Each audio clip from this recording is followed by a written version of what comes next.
제3장 자유와 양심의 수호자. 독재자의 가면을 벗긴 패스트. 독재자를 두려워한다는 것은 결코 그를 사랑한다는 뜻이 아니다. 그리고 테러에 대해 외면적으로 굴복하는 사람은 오랫동안 자신이 옳다고 생각하지 못한다. 물론 칼뱅이 돌아온 처음 몇 달 동안 시민들과 관청들은 한 목소리로 그에 대해서 경탄했다. 모든 당파들이 오직 한 개의 당파만 있는 듯이 그의 편에 섰다. 처음에 대부분의 사람들은 하나로 합치된다는 도취감에 빠졌다. 그러나 곧 제정신이 돌아왔다. 물론 질서를 위해 칼뱅을 불러온 모든 사람들은 이 끔찍한 독재자가 교회 계율이 자리를 잡기만 하면 초도덕적인 엄격주의를 조금은 약화시키려니 하고 속으로 바랐다. 그러나 그들은 고삐가 나날이 죄어드는 것만 보았다. 그들은 개인적인 자유와 기쁨의 엄청난 희생에 대해서는 단 한마디 감사의 말도 듣지 못했다. 실망스럽게도 강단에서 나오는 말이란 대략 이런 것들 뿐이었다. 이 부패한 도시에 실질적인 도덕과 기율을 도입하기 위해서는 700~800명의 젊은이들을 처형할 교수대가 필요하다. 이제야 그들은 영혼의 의사가 아니라 자유를 감금하는 간수장을 성벽 안에 불러들었음을 깨달았다. 그리고 점점 더 가혹해지는 조치들은 마침내 그의 가장 충실한 추종자들마저 분노하게 만들었다. 겨우 몇 달 지나지 않아 제네바에서는 칼뱅에 대한 불만이 새로이 생겨났다. 멀리 있을 때 그의 교회 계율은 이상적인 모습이었고 이곳의 현실보다 더욱더 매혹적인 것으로 보였다. 이제 낭만적인 빛깔은 바래고 어제까지만 해도 환호성을 지르던 사람들은 나직하게 신음하기 시작했다. 독재자의 개인적인 후광을 털어버리기 위해서는 눈에 보이는 분명한 계기가 필요한 법이다. 그런 계기는 곧 찾아왔다. 제네바 사람들은 패스트가 창궐하던 시기에 처음으로 종교국의 무오류성에 대해 의심하기 시작했다. 패스트는 3년 동안 1542년부터 45년까지입니다. 패스트는 3년 동안 제네바에서 기승을 부렸다. 보통 때 성직자들은 모든 환자는 사흘 이내에 성직자를 자기 침대로 불러야 한다고 엄격한 형벌로 위협하면서 요구했다. 그러더니 성직자 중 한 명이 패스트에 감염되면서부터는 종교적인 위안은 주지 않은 채 환자들을 패스트 병원으로 보내 죽게 만들었다. 시당국은 적어도 종교국 소속의 성직자 한 명만이라도 패스트 병원에 있는 가련한 환자들을 일으키고 위로해 주기를 간절하게 애원했다. 그러나 학교장인 카스텔리오를 빼고는 단 한 명도 신청하지 않았고 카스텔리오는 이 임무를 부여받지 못했다. 그가 종교국 소속이 아니었기 때문이다. 칼뱅의 동료들은 칼뱅을 없어서는 안 되는 사람이라고 선언했다. 그리고 다음과 같이 공개적으로 고백했다. 교회 일부를 돕기 위해서 교회 전체를 곤경에 빠뜨려서는 안 된다. 그러나 그토록 결정적인 임무를 맡고 있지 않은 다른 성직자들마저도 재빨리 숨어버렸다. 시의회가 벌벌 떨고 있는 성직자들에게 할 수 있는 온갖 간청을 했지만 헛일이었다. 누군가가 이렇게 솔직하게 말했다. 그들은 패스트 병원에 가기보다는 차라리 교수대로 갈 걸. 그리고 1543년 1월 5일 제네바는 놀라운 광경을 목격하게 되었다. 칼뱅을 선두로 도시의 개신교 성직자 전원이 시의회에 나타나 공개적으로 부끄러운 고백을 했던 것이다. 좋은 시절이든 나쁜 시절이든 하나님과 그의 성스러운 교회에 봉사하는 것이 그들의 직분인 줄 알고 있지만 자기들 중 어느 누구도 패스트 병원에 들어갈 용기가 없다고 했다. 지도자들의 개인적인 용기보다 더 국민에게 확신을 주는 것은 없다. 마르세유, 빈, 그 밖의 도시들에서는 패스트가 창궐하던 시기에 환자 수용소에서 환자들을 위로했던 영웅적인 목사들은 수백 년이 지나도록 추모되었다. 민중은 지도자들의 그런 영웅적인 행동을 절대로 잊지 않는다. 그런데 결정적인 순간에 보인 비겁한 모습은 더욱 잊지 않는다. 이제 제네바 사람들은 강단에서 정열적으로 최고의 희생을 요구하던 바로 그 목사들이 스스로는 가장 작은 희생마저 치를 준비도 되어 있지 않다는 사실을 분노와 조소가 섞인 기분으로 주시하면서 비웃었다. 도시 전체의 분노를 다른 데로 돌리기 위해 비열한 구경거리를 만들어냈지만 아무런 소용이 없었다. 시의회의 명령에 따라 몇 명의 흑빈자가 체포되어 가장 잔혹한 방법으로 심한 고문을 당한 끝에 악마의 배설물로 만든 고약을 문 손잡이에 발라서 온 도시에 패스트를 퍼뜨려 놓으라고 자백하기에 이르렀다. 칼뱅은 인문주의자답지 않게 그따위 노파 같은 헛소리를 경멸하거나 치워버리지 않았다. 점점 더 수세에 몰리던 그는 중세식의 망상을 확고한 신념으로 옹호하게 되었다. 그러나 패스트의 전파자들에게 마땅한 벌이 내렸다고 공공연히 화근한 것보다도 강단에 서서 신앙심 없는 어떤 남자를 악마가 밝은 대낮에 침대에서 끌고 나가 로온강에 내던졌다고 주장한 것이 그에게 더 많은 해를 주었다. 칼뱅은 청중들 중의 상당수가 그런 헛소리를 듣고 비웃음을 감추려고 애쓰지 않는 일을 처음으로 겪었다. 어쨌든 패스트가 만연하는 동안 모든 독재자에게 꼭 필요한 심리적 권력을 뜻하는 그의 무오류에 대한 믿음이 상당 부분 파괴되었다. 분명한 깨달음이 나타났다.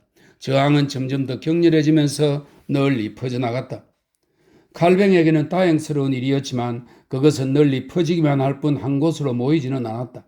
바로 이 점이 언제나 독재 권력에게 한동안 유리하게 작용하는 것이며 독재 권력의 추종 세력이 수적으로 더 적더라도 오랫동안 권력을 유지시켜주는 동인이 되는 것이다. 군대로 무장한 그들의 의지는 한데로 모여서 조직적으로 드러나는 반면에 저항하는 쪽의 의지는 온갖 원천과 이유를 가진 힘들이 모인 것이기에 실질적인 저항력으로 결집되기까지는 오랜 시간이 걸리거나 아예 결집되지 못하는 경우도 많다. 한 국민의 상당수가 내면적으로는 독재체제에 반항심을 갖고 있다 해도 이 많은 사람들이 하나의 통합된 계획과 확고한 구조로 결집되지 않는 한 아무런 소용이 없다. 그러므로 독재자의 권위가 처음으로 흔들리고 난 후에도 실제로 무너지기까지는 정말 길고도 험한 길이 놓여 있는 것이다. 칼뱅, 그가 이끄는 종교국, 그의 설교자들, 이민자 출신의 추종 세력 등은 단 하나로 결집된 의지, 하나의 확고하고도 분명한 힘을 드러내놓고 있었다. 그에 반해서 그의 적대자들은 아무런 연결 관계도 없이 온갖 영역과 계층에서 동지들을 얻었다. 한편으로는 엄밀히 아직도 옛 신앙을 지키고 있는 가톨릭 교도들이 있는가 하면 주점을 없애서 불만인 술꾼들, 가꾸고 단장하는 것을 금지당한 여인들, 제네바의 오래된 원로들이 있었다. 원로들은 새로 이민 온 가난뱅이들이 이민자로 받아들여지자마자 온갖 관직으로 기어드는 꼴을 못마땅해 하고 있었다. 수적으로 훨씬 많은 칼뱅의 반대 세력들이 한편으로는 가장 고귀한 요소들을 보이는가 하면 다른 한편으로는 지극히 형편없는 요소들을 드러내고 있었다. 그러나 이러한 불만들이 하나의 이념 아래 합쳐지지 않는 한 그것은 아무런 힘도 없는 불만이며 그저 잠재된 힘에 지나지 않는다. 역사상 짧게 분산된 세력이 군사화된 힘에 대항하고 조직화되지 않은 불만이 조직화된 테러에 대항해 이긴 적은 단 한 번도 없었다. 그러므로 처음 몇 년 동안 이러한 여러 반대 집단들을 조종하는 일은 별로 힘들지 않았다. 한 번도 전체로 뭉쳐서 대항하지 않았기에 칼뱅은 한 번은 이쪽을, 한 번은 저쪽을 후려쳐서 상대방을 물리칠 수 있었다.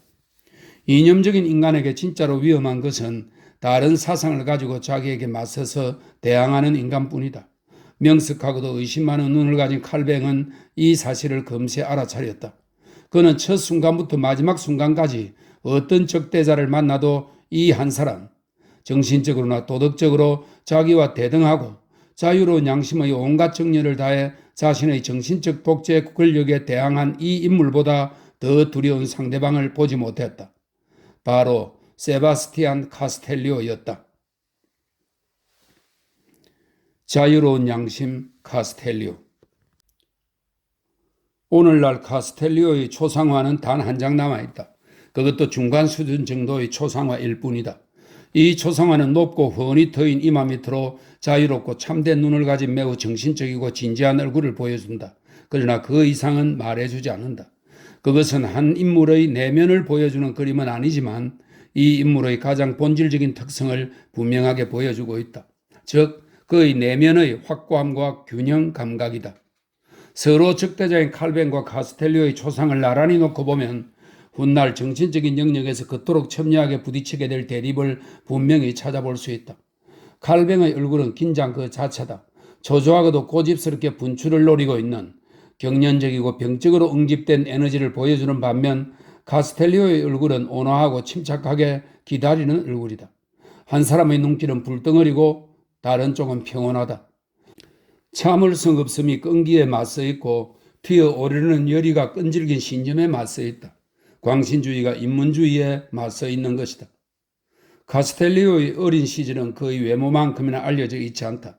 스위스와 프랑스 사부와 사이의 국경지대에서 칼뱅보다 6년 늦은 1515년에 태어났다. 그의 집안은 샤티용 혹은 샤테이용이라고 부르는 이름으로, 그리고 사부와 치하에서는 잠시 카스텔리오네라는 이름으로도 불렸다.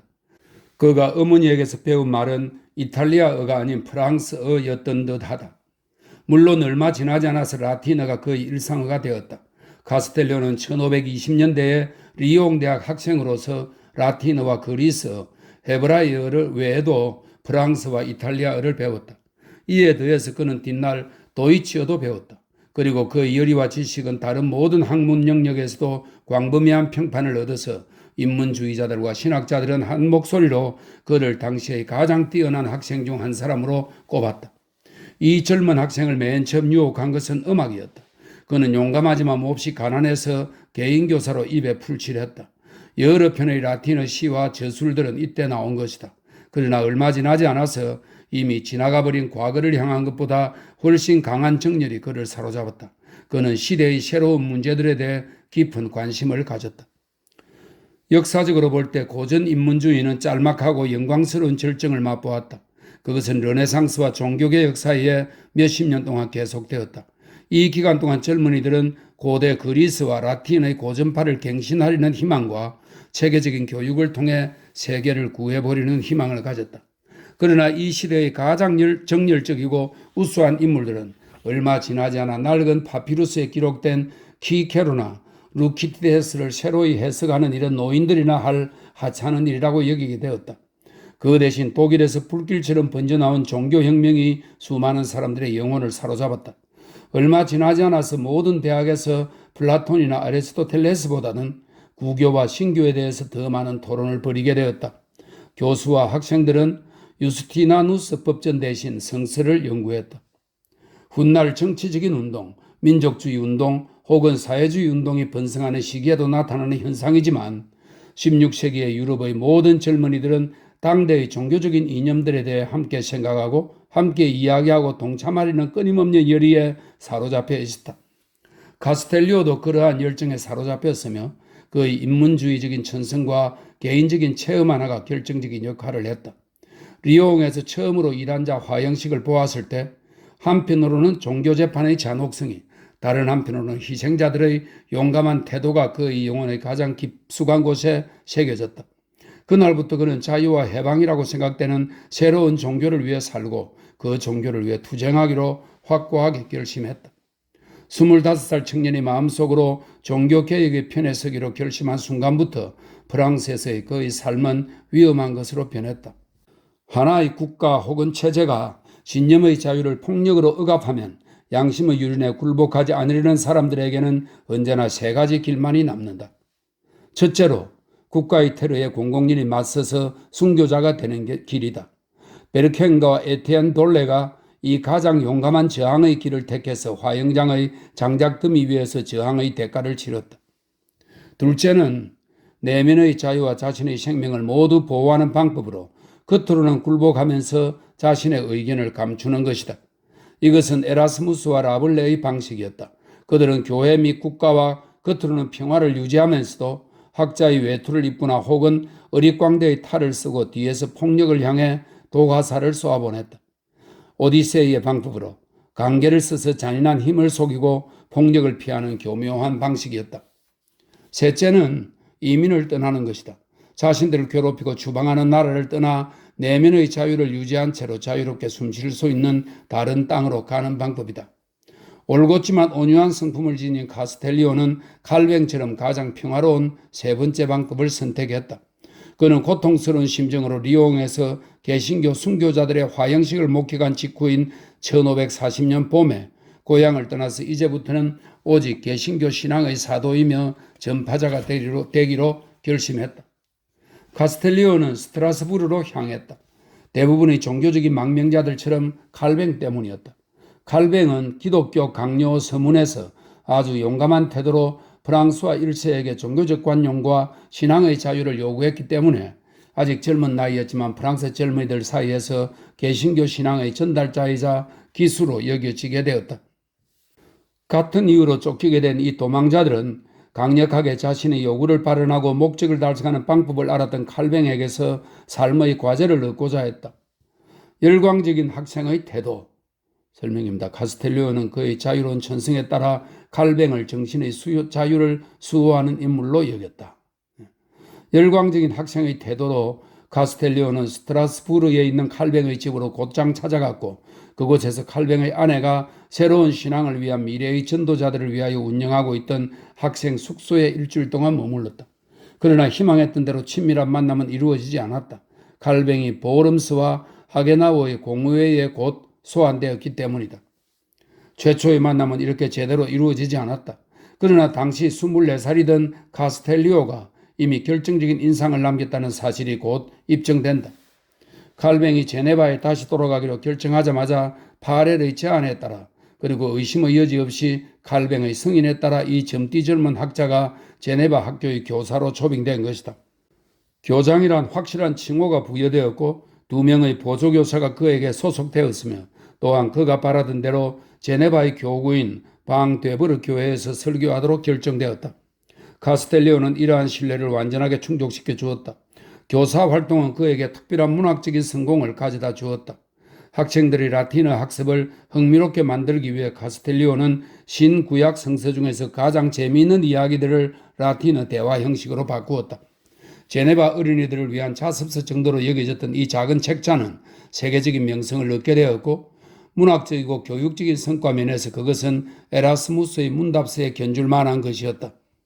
수백 년이 지나도록 이 작은 책자는 계속 인쇄되었으며 적어도 47판이나 거듭되었고 수십만 명의 학생들이 이 책으로 고전 라틴어 기초를 공부했다.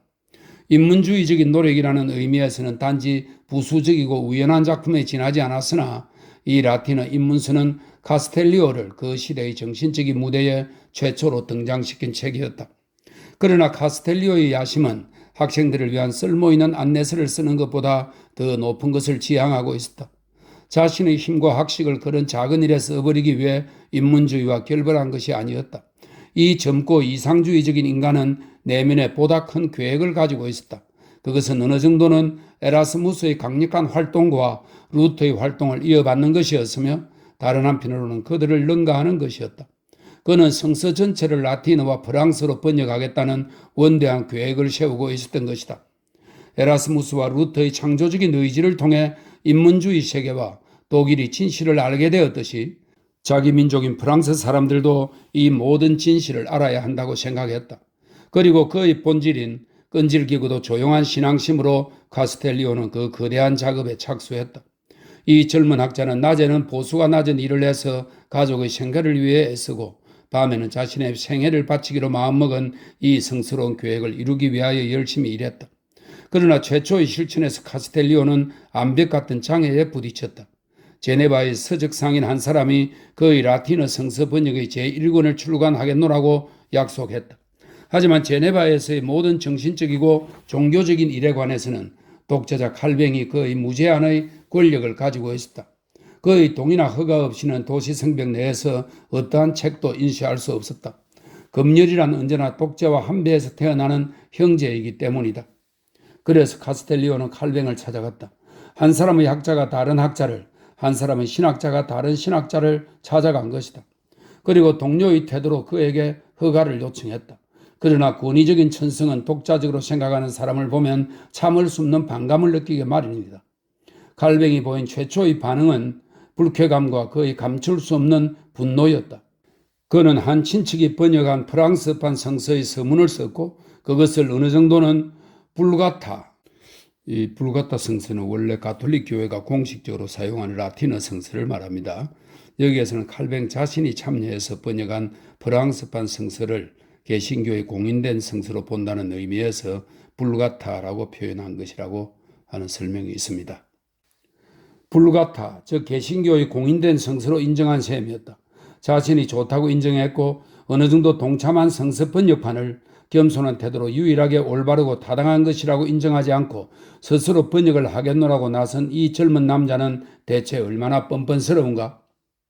칼뱅이 비리에게 보낸 편지를 보면 카스텔리오의 불손에 대해서 그가 얼마나 못마땅하게 여겼는지 분명하게 알 수 있다. 지금 우리 세바스티안의 망상을 한번 들어보시오. 그거는 웃기기도 하지만 분노하게 만들기도 합니다. 사흘 전에 그가 내게로 오더니 자신의 신약성서 번역판을 출간하도록 허가해달라고 부탁하더군요. 이 비꼬는 어조에서 이미 그가 자신의 경쟁자에 대해서 어떻게 느끼고 있는지를 어느 정도 알 수 있다. 실제로 칼뱅은 카스텔리오의 요청을 짤막하게 거절했다. 자신은 카스텔리오에게 출판 허가를 내줄 생각이 있다. 그러나 먼저 자기가 번역한 원고를 읽고 수정할 필요가 있다고 생각되는 부분이 있으면 그것을 수정한다는 조건 하에서만 가능하다고 했다. 카스텔리오의 성격은 자만하거나 자신감에 넘치는 것과는 거리가 멀었다. 그는 한 번도 칼뱅처럼 자신의 의견을 유일하게 올바른 것으로 여기고 어떤 일에 대해서나 자신의 견해를 완벽하고도 논쟁의 여지가 없는 것으로 여긴 적이 없었다. 그리고 훗날 이 번역판에 대한 그의 서문은 학문적이고 인간적인 겸손함의 모범적인 사례를 보여준다. 그는 분명하게 자신이 성서의 모든 구절들을 다 이해한 것이 아니며 따라서 독자가 자기의 번역을 절대적인 것으로 믿지는 말라고 경고하고 있다. 성서란 모순으로 가득 찬 밝히기 힘든 책이며 자기가 여기서 제시하는 것은 하나의 해석일 뿐 절대로 확신은 아니라고 말했다. 카스텔리오가 자신의 직업을 그처럼 겸손하고도 인문주의적으로 평가한다고 해도 그는 인간으로서의 개인적인 독자성을 무엇보다도 귀하게 여겼다. 헤브로 학자나 그리스 학자, 일반적인 학자로서 절대로 칼뱅에게 뒤지지 않는다는 확신을 가지고 있던 그는 당연한 일이지만 이런 식으로 위에서 내려다보며 검열하려는 의지, 수정하겠다는 이런 권위적인 요구를 명예훼손으로 여겼다. 학자 대 학자, 신학자 대 신학자로서 이 자유로운 공화국에서 그는 칼뱅과 사제관계를 맺으려 하지는 않았다. 그리고 자신의 작업을 마치 학생이 한 숙제처럼 빨간 글씨로 수정받고 싶지도 않았다. 인간적인 해결책을 찾아내고 칼뱅에게 개인적인 존경심을 보이기 위해 그는 시간이 날 때마다 자신의 원고를 칼뱅에게 낭독해 주겠다고 제안했다. 그리고 칼뱅의 충고와 제안을 하나하나 모두 받아들일 자세가 되어 있노라고 말했다. 그러나 칼뱅은 원칙적으로 이러한 공의회 방식을 거절했다. 그는 충고가 아니라 명령하기를 원했다. 그가 내게 100크로네의 돈을 약속한다고 해도 나는 일정한 시간 약속에 얽매여서 겨우 한 개의 단어를 놓고 2시간 정도의 토론을 할 수는 없는 형편이라고 알려주었어요. 그랬더니 그냥 모욕감을 느낀 채 돌아갔어요. 처음으로 의견이 맞부딪혔다. 칼뱅은 카스텔리오가 정신적 종교적인 일에서 아무런 의지도 없이 자기에게 복종할 사람이 아니라는 사실을 알아차렸다. 그는 아첨꾼들 한가운데서 모든 독재의 영원한 적인 독자적인 인간을 알아보았다. 그리고 그 순간부터 칼뱅 자신이 아닌 스스로의 양심에만 따르려는 이 남자를 우선 그의 직위에서 그 다음에는 가능하면 제네바에서 쫓아내기로 단단히 결심했다. 양심, 독재자와 맞부딪히다. 핑곗거리를 찾아내려고만 하면 언제든지 찾아낼 수 있는 법이다. 칼뱅은 오래 기다릴 필요도 없었다. 카스텔리오는 너무나 빈약한 학교 교사의 월급으로는 많은 가족을 먹여 살릴 수 없었기에 자신의 내면에 더 잘 어울리고 보수도 더 좋은 하나님 말씀의 설교자 자리를 얻기 위해 애쓰고 있었다. 리옹을 떠난 이후로 개신교의 종이며 전파자가 되는 것이 그의 삶의 목적이었다. 몇 달 전부터 이 탁월한 신학자는 방데브르 교회에서 설교를 하고 있었는데 도덕적으로 가장 엄격한 이 도시에서 조금도 흠잡을 데 없이 잘 해내고 있었다. 제네바에서 설교자의 자리를 구하는 어느 누구와도 비교할 수 없을 정도였다. 실제로 카스텔리오의 임명은 1543년 12월 15일에 만장일치로 결정되었다. 세바스티안은 학식 있는 사람이며 교회를 섬기기에 알맞은 자질을 가지고 있기에 교회에 봉사하도록 그를 임명합니다. 그러나 시당국은 칼뱅을 생각하지 못했다. 칼뱅에게 미리 가장 공손하게 물어보지 않고서 내적인 독립심 때문에 그의 마음을 불편하게 만드는 이 카스텔리오를 어떻게 목사로 임명하고 어떻게 그의 종교국 회원으로 임명할 수 있겠는가? 곧바로 칼뱅은 카스텔리오의 임명에 대한 항의서를 작성했다. 그리고 바렐에게 보낸 편지에서는 그가 우호적이지 않은 행동 방식을 가지고 있다는 극히 모호한 이유를 대고 있다. 그의 초빙을 가로막는 중대한 이유들이 있습니다만 나는 물론 그 이유들을 시의회 앞에서 암시만 했을 뿐 발설하지는 않았습니다. 그러면서도 그의 이름에 흠이 되지 않도록 온갖 잘못된 의심에 반대했습니다. 그를 보호하고자 하는 것이 나의 의도입니다. 이렇게 모호하고 비밀스러운 듯한 말을 들으면 불쾌한 의심이 생기는 것이 당연하다. 카스텔리오에게 목사의 품위에 어울리지 않는 어떤 비판받을 점이 있으며 칼뱅이 그를 보호하기 위해 기독교의 너그러운 외투로 덮어주어야 할 어떤 흠이 그에게 있는 것처럼 들리지 않는가? 이 존경받는 학자가 칼뱅이 그토록 너그럽게 입을 다물어 주어야 할 어떤 잘못을 저지른 것일까 하고 스스로 물어보게 된다. 남의 돈을 집어삼킨 것일까? 여자들과 놀아났을까? 도시에 알려진 흠잡을 데 없는 그의 태도는 어떤 엄밀한 잘못을 감추고 있는 것일까? 일부러 이렇게 모호하게 말함으로써 칼뱅은 카스텔리오에 대해서 극히 불확실한 의혹을 씌웠다. 이렇듯 보호하는 듯한 이중성보다 한 사람의 명예와 체면에 더 이상 치명적인 것은 없다. 카스텔리오는 이렇게 보호받기를 바라지 않았다. 그는 순수하고 깨끗한 양심을 가지고 있었다.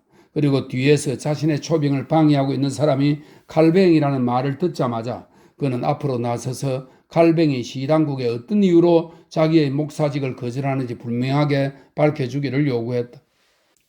이제 칼뱅은 색깔을 드러내고 카스텔리오의 비밀스러운 잘못을 밝히지 않을 수 없게 되었다. 마침내 칼뱅으로부터 그의 섬세한 심정이 침묵한 범죄에 관해서 듣게 되었다. 카스텔리오는 두 가지의 사소한 성서 해석에서 칼뱅과 의견을 달리한다는 것이다. 얼마나 무시무시한 잘못인가? 첫째로, 모든 신학자들에게 의무로 되어 있는 일인데 솔로몬의 아가스가 종교적인 시가 아니라 세속적인 시라고 카스텔리오는 생각했다.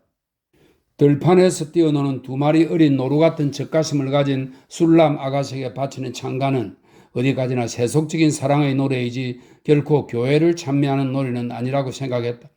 그리고 두 번째의 차이도 대단한 것이 아니었다. 카스텔리오는 그리스도의 성천을 칼뱅과 다르게 해석한다는 것이다.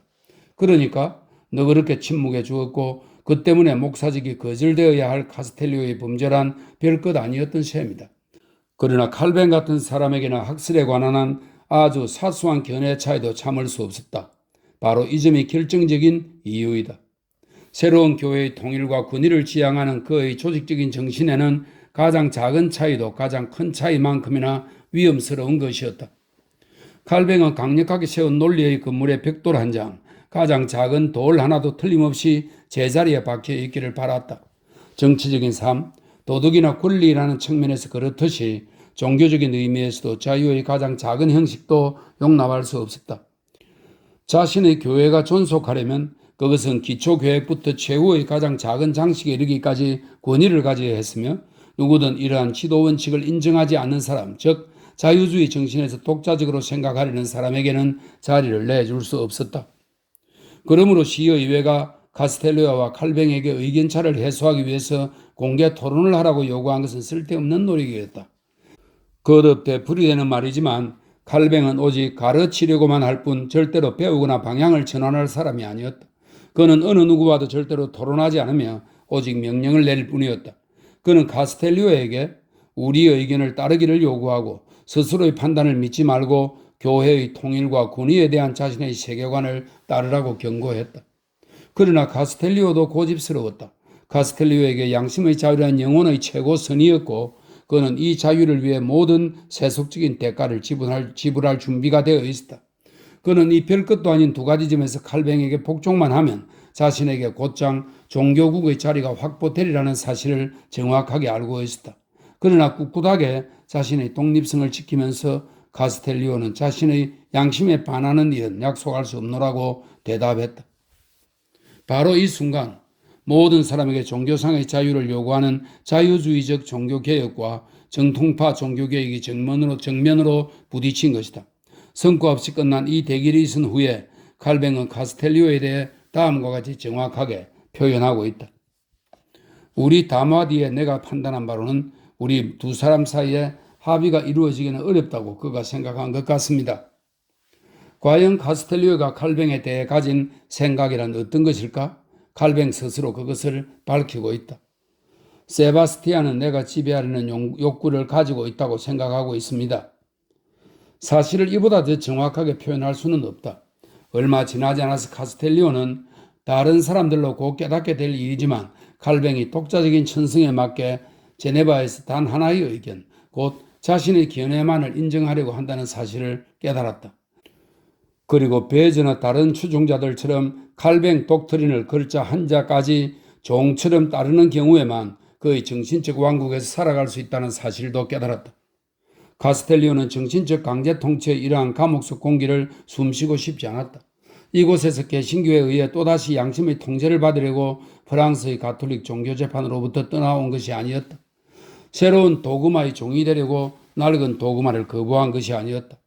카스텔리오에게 그리스도는 칼뱅이 생각하는 것처럼 인정사정 없는 법관이 아니었다. 칼뱅의 복음서는 엄격하고 도식적인 법전이었다.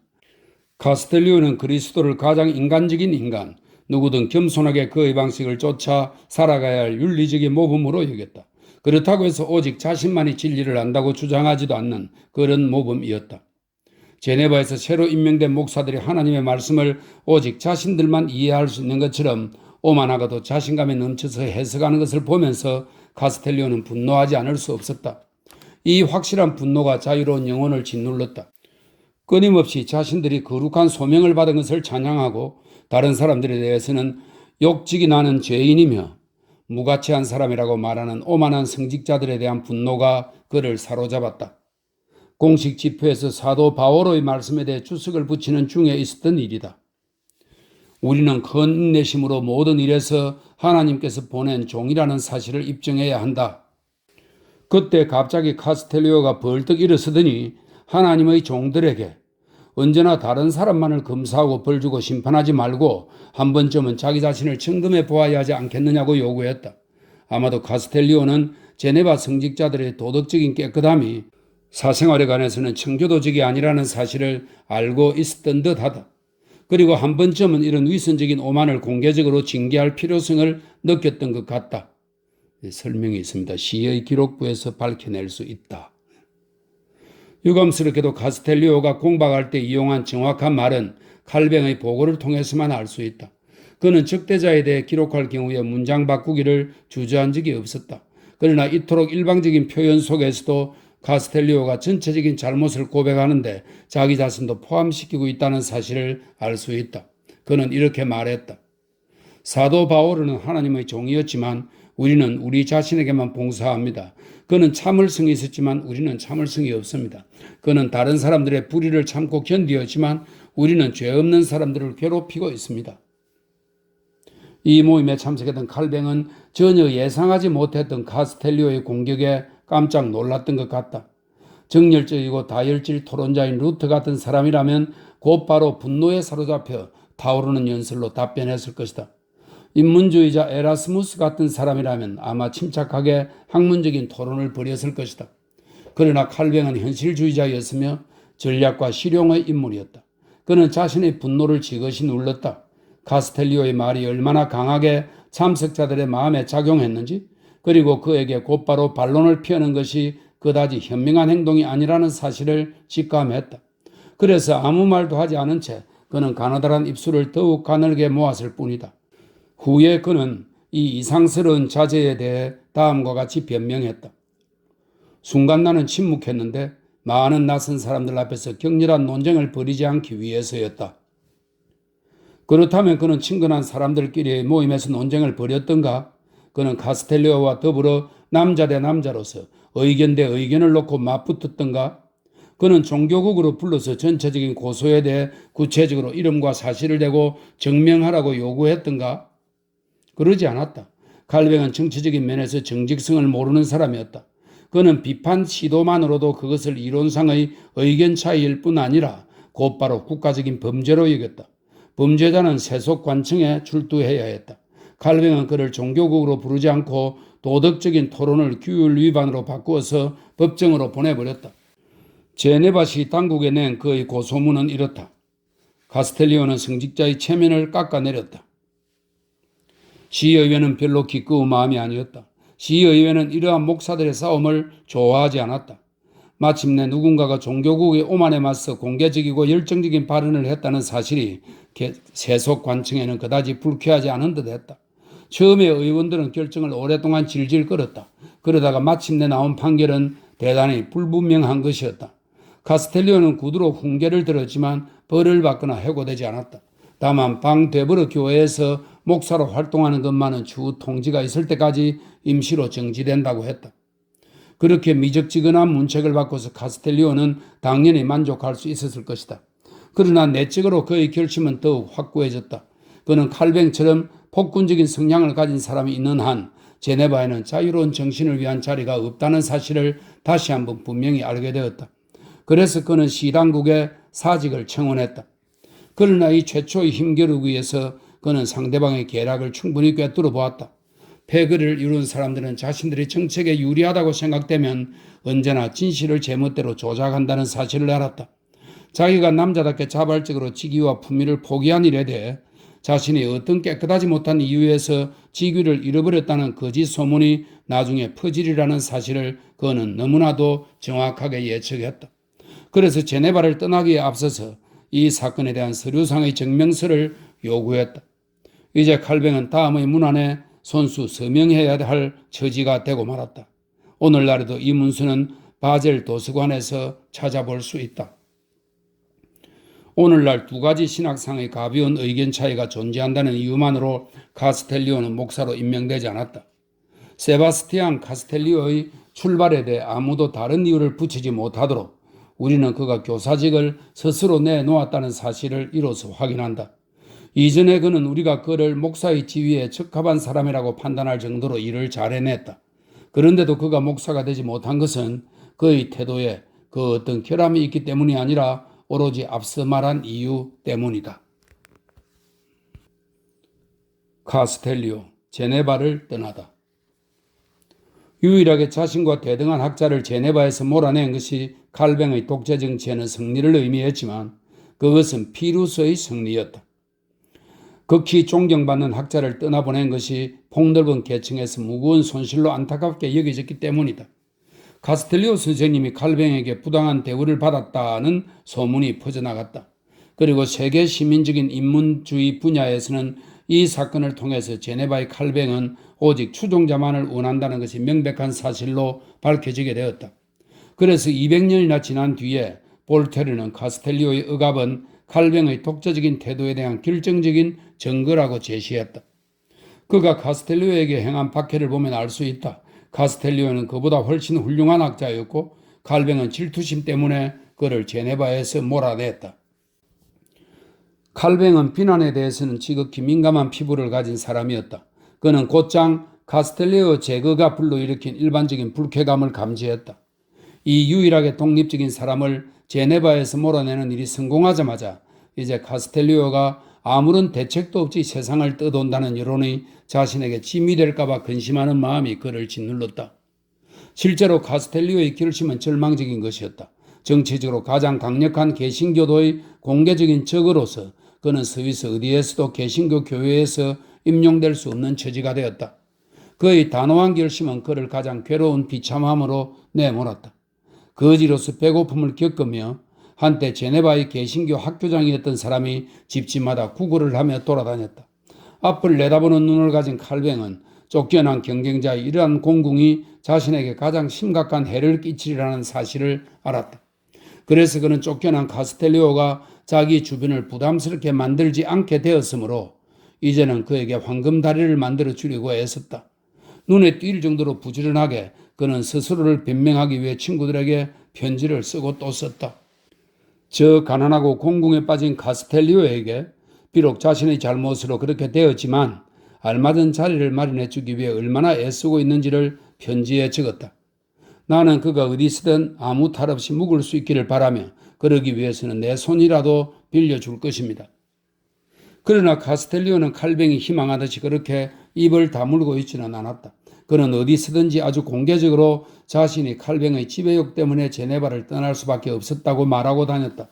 그러므로서 칼뱅의 가장 민감한 부분을 건드렸다. 칼뱅은 자신의 독재 권력을 공개적으로 인정하지 않고 언제나 자신의 무거운 의무를 가장 겸손하게 실천하는 종으로서 사람들의 경탄을 받고자 했기 때문이다. 그러자고 편지의 의조가 바뀌었다. 갑자기 카스텔리오에 대한 동정심이 사라졌다. 한 친구에게 그는 이렇게 탄식하고 있다. 이 개가 세바스티안 마릴세, 이런 설명이 있습니다. 이 개가 내게 대해서 어떤 말을 지저대고 다니는지 자네가 안다면 그는 나의 독재 때문에 지구에서 쫓겨났다고 말한다네. 내가 나 혼자서만 지배하려고 그랬다고 말이네. 몇 달 전 칼뱅이 하나님의 종으로서 성직에 앉을 만한 자격이 있다고 서명했던 그 사람이 이제는 개로 변했다. 카스텔리오가 녹봉으로 매수되기보다는 차라리 가장 끔찍한 공공을 선택했다는 이유 때문이었다. 스스로 선택한 카스텔리오의 영웅적인 빈곤은 이미 그 시대 사람들 사이에서도 경탄을 불러일으켰다. 몽테뉴는 카스텔리오 같은 능력을 가진 사람이 그와 같은 공공을 겪어야 하다니 탄식할 노릇이라고 분명하게 말했다. 그리고 많은 사람들이 그에 대한 소식을 제때에 듣기만 했어도 충분히 그를 도울 마음이 있었으리라고 덧붙였다. 그러나 실제로는 카스텔리오에게 가장 비참한 공공도 면하게 해줄 마음이 사람들에게 없었다. 이 쫓겨난 사람이 지닌 학식이나 도덕의 절반에만 미치는 일자리를 얻는데도 여러 해가 걸렸다. 처음에는 어떤 대학이나 목사직도 그에게 제공되지 않았다. 스위스의 도시들은 칼뱅에게 정치적으로 속박되어 있었으므로 제네바 독재자의 적수를 공식적으로 채용할 수 없었다. 쫓겨난 자는 애를 쓴 끝에 바젤의 오포린 출판사에서 교정보는 작은 일을 얻어서 겨우 입에 풀칠하게 되었다. 그러나 일이 꾸준히 있는 것이 아니어서 처자식을 먹여 살리기에도 부족했다. 그래서 카스텔리오는 가정교사 노릇을 하며 얼마 되지 않은 푼돈을 긁어 모아서 7, 8명이나 되는 입을 먹여 살려야 했다. 이루 말할 수 없이 보잘것없고 일상적으로 영혼을 방해하고 힘을 마비시키는 비참함을 그는 여러 해 동안이나 참고 견디었다. 그러다 마침내 전인교육을 받은 이 학자를 한 대학에서 그리스 강사 자리에 초빙했다. 그러나 충분한 수입보다는 단순히 명예직인 이 자리가 카스텔리오를 빈곤에서 해방시켜 주지는 못했다. 많은 사람들이 그 시대 최고의 학자로 꼽았던 이 위대한 학자는 하찮은 막일꾼 노릇을 일생 동안 계속하지 않으면 안 되었다. 그는 바젤 교회에 있는 작은 집에서 손수 땅을 일구었고 낮에 하는 일만으로는 식구들을 먹여 살릴 수 없어서 밤새도록 교정쇠를 고치고 다른 사람들의 글을 고치고 온갖 언어로 된 글들을 번역하곤 했다. 그가 빵을 벌기 위해 바젤의 출판사들에게 그리스어와 헤브르어, 라틴어, 이탈리아어, 도이치어 번역을 해준 것이 무려 수천 페이지에 이르렀다. 그러나 이 여러 해 동안의 공공은 카스텔리오의 약하고 예민한 신체만을 허약하게 만들 수 있었을 뿐 그의 자부심 강한 영혼의 독자성과 확고함은 결코 건드리지 못했다. 그와 같이 힘든 노역 중에도 카스텔리오는 한순간도 자신의 본래 과제를 잊은 적이 없었다. 그는 자신의 필생의 작업, 성서를 라틴어와 프랑스로 옮기는 일을 계속했으며 간간히 기고문이나 논쟁문, 주석, 대화 등을 썼다. 카스텔리오가 일하지 않고 보낸 낮이나 밤은 없었다. 이 영원한 막 일꾼은 여행의 즐거움이나 휴식의 은총을 한 번도 갖지 못했고 위대한 명성이나 부유함이라는 감각적인 보상도 받지 못했다. 그러나 이 자유로운 정신은 기꺼이 영원한 빈곤의 하인이 되었고 자신의 거침없는 양심을 배반하기보다는 차라리 밤잠을 줄였다. 그는 세상의 주목을 받지 못하고 망각의 어둠 속에서도 자신들이 신성하다고 여기는 일을 위해 싸움을 계속하는 엄밀한 정신적 영웅들의 위대한 모범이었고 언어의 불가침성과 자신의 독자적인 생각에 대한 흔들리지 않는 권리를 옹호하려는 사람들의 모범이었다. 카스텔리오와 칼뱅 사이의 진짜 싸움은 아직 시작되지 않았다. 그러나 두 이념은 서로에게서 눈을 떼지 않고 화해할 길 없는 서로의 적수를 알아보고 있었다. 이 두 사람이 같은 도시, 같은 정신적 공간 안에서 단 1시간이라도 함께 산다는 것은 불가능했다. 지금 한 사람은 바젤, 한 사람은 제네바에 서로 완전히 떨어져 있었지만 그들은 두 눈을 부릅뜨고 상대방을 지켜보고 있었다. 카스텔리오는 칼뱅은 카스텔리오를 잊지 않았다. 그들의 침묵은 결정적인 말을 향한 기다림이었다. 단순한 의견 차이가 아니라 세계관과 세계관 사이에서 복수 단념의 서약이 이루어졌지만 가장 깊은 내면에서 계속되는 이러한 대립은 지속적으로 평화를 유지할 수 없기 때문이다. 정신적인 자유는 독재의 그림자 속에서 스스로 만족한다고 느낄 수는 없으며 단 한 명의 독자적인 인간이 자신의 영토 안에 똑바로 살고 있어도 독재자는 근심 없이 지낼 수 없는 법이다. 그러나 아직은 잠재된 긴장을 폭발시킬 만한 계기가 필요했다. 칼뱅이 세르베투스를 화형하기 위해 장작더미에 불을 붙였을 때 마침내 카스텔리오의 입에서 고발의 언어가 터져나왔다. 칼뱅이 모든 자유로운 양심에 대한 선전포고를 했을 때 비로소 카스텔리오는 양심의 이름으로 생사를 걸고 그에게 도전하게 된다.